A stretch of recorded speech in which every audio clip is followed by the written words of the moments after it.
কি বলবেন? খিলগাঁও তাহেরিয়া কমপ্লেক্স, যেখানে আমি জুমায় যাই।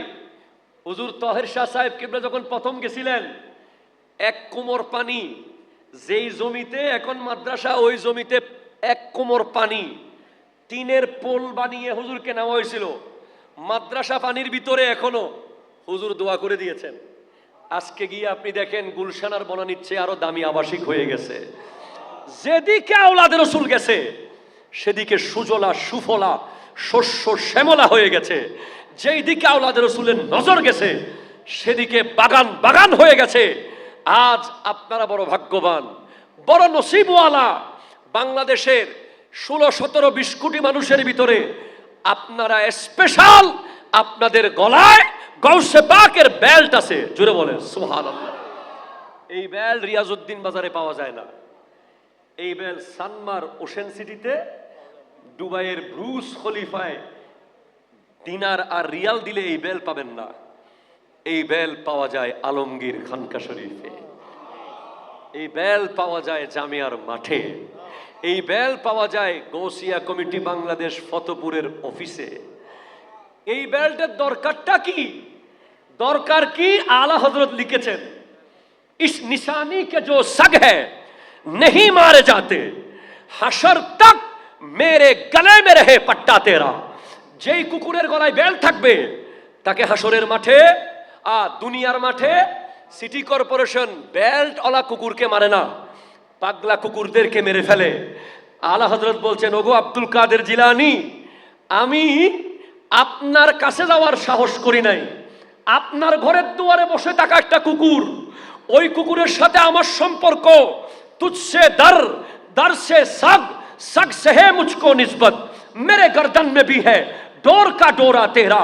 আমার গলায় একটা বেল্ট আছে, যেভাবে আপনি আব্দুল কাদের জিলানীর কুকুরের গলায় একটা বেল্ট আছে। ইস নিশানি কে जो सग है नहीं मारे जाते। বেল্ট এজন্য পরে রেখেছি যেন হাসরের মাঠে আমাকে আল্লাহর ফেরেশতারা ধরে মেরে না ফেলে, তখন যেন বেল্ট দেখাইতে পারি, तेरे सरकार में लाता है रजा उसको शफी जो मेरा गौस है और लाडला बेटा तेरा। या रसूल अल्लाह, কিছু আনতে পারি নাই, কিন্তু একজনকে নিয়ে এসেছি সুপারিশকারী হিসেবে, তাকে আপনি ফেরত দিতে পারবেন না। উনি আপনার বেটা, আমার গৌসুল আজম আব্দুল কাদের জিলানী। এই বাংলাদেশে তিনজন আজম, আল্লাহ আল্লাহ রাস্তা শুরু করে দিওক, তিনজন আজম, একজন ইমামে আজম, একজন গৌসুল আজম, একজন আশেকে আজম। এই তিন আজমকে প্রাতিষ্ঠানিকভাবে প্রতিষ্ঠিত করেছেন দরবারে শ্রীকুটের হযরতে কেরাম। ইমামে আজম আবু হানিফা রহমতুল্লাহ আলাইকে আজ প্রতিষ্ঠিত করে দিয়েছেন এই দেশে। আহলে হাদিস লামাযহাবিরা গোটা বাংলাদেশে কবজা করলেও জামিয়ার গেটে ঢুকলে মাযহাব মানতে হবে, ঠিক কিনা? কথা ধরে বলে। পৃথিবীর সমস্ত শায়েখ নিয়ে আসলেও জামিয়ার আসাতাজায়ে কেরাম, উলামায়ে কেরাম, এনসাইক্লোপিডিয়া অফ হাদিস আল্লামা আনসারী, জামানার ইমাম আবু হানিফা আল্লামা মুফতি আব্দুল ওয়াজেদ কিবলা মুদ্দা জিল্লুহুল আলী, জামানার শের জামান আল্লামা শফুজ্জামান আল কাদরি, ফকিয়ে মিল্লাত আল্লামা ওসিয়ুর রহমান হুজুর কিবলা যতদিন বেঁচে আছে জামিয়া, ততদিন পর্যন্ত কোন আহলে হাদিস লামাযহাবী আমাদেরকে পরিবর্তন করতে পারবে না, ঠিক কিনা? কথা বলেন। প্রজন্ম তৈরি হচ্ছে, ডে বাই ডে জামিয়া দাঁড়িয়ে থাকবে। হুজুর কিবলা বলেছেন, সারে বাতিল ইকट्ठा हो जाएगा मगर জামিয়া একেলা হক पर खड़ा रह जाएगा। সমস্ত বাতিল এক হয়ে যাবে, জামিয়া একা হকের উপর দাঁড়িয়ে থাকবে। তো ইমামে আজম আবু হানিফা রহমতুল্লাহ আলাইহি ওনাকে প্রতিষ্ঠিত করে দিয়েছেন জামিয়ার ক্লাসে ক্লাসে। আমাদের জামিয়ার বর্তমান শিক্ষক এবং আরো বিভিন্ন মাদ্রাসার শিক্ষকরা আল ফিক ফাউন্ডেশন করেছেন, যেখানে সূচনা হয়েছে ইমামে আজমের সঙ্গীত দিয়ে। এরপর গৌসুল আজম, সুবহানাল্লাহ বলবেন না আপনারা? ওনাকে চিনতাম, জানতাম, বুঝতাম, তবে একেবারে প্রাতিষ্ঠানিকভাবে ঘরে ঘরে, রোডে রোডে, এলাকায় এলাকায়, কলবে কলবে, দিলে দিলে ঢুকিয়ে দিয়েছেন আল্লামা তৈয়ব শাহ কিবলা গৌসিয়া কমিটি বাংলাদেশ বানিয়ে, ঠিক কিনা? কথা বলে। আর আশেকে আজম, আহা, যার একটা লাইন শুনলে বুঝবেন কত বড় আশেক।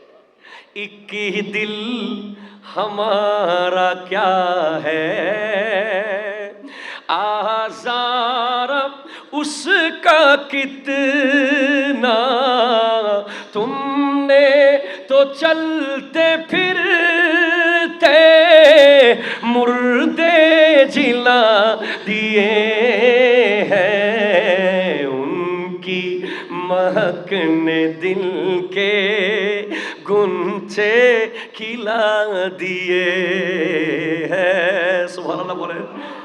আশেকে আজমের লেখা দিয়ে প্রতিদিন মাদ্রাসার ক্লাস শুরু হয়। কোনটা? সবসে औला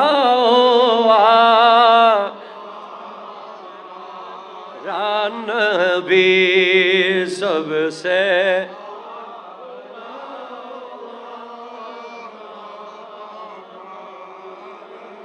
अपने मौला का प्यारा हमारा नबी, दोनों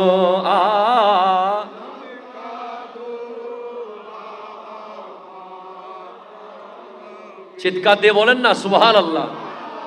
ওনার মাসলাকের উপরে জামিয়া বানিয়েছেন আলা হযরত আশিকে আজম। সুবহানাল্লাহ। জামিয়া কি বুনিয়াদ মসলকে আলা হযরত पर दिया जा रहा है।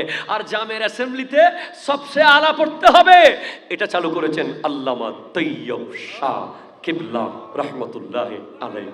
সুবহানাল্লাহ।